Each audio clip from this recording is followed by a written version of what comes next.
أعوذ بالله من الشيطان الرجيم. بسم الله الرحمن الرحيم.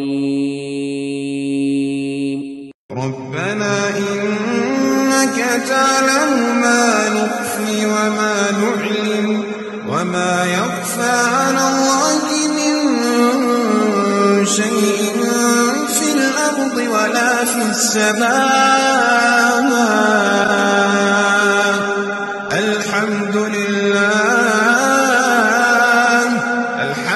لله الذي وهب لي على الكبر إسماعيل وإسحاق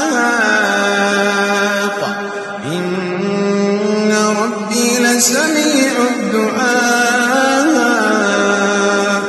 رب اجعلني مقيم الصلاة ومن ذريتي ربنا وتقبل دعاء.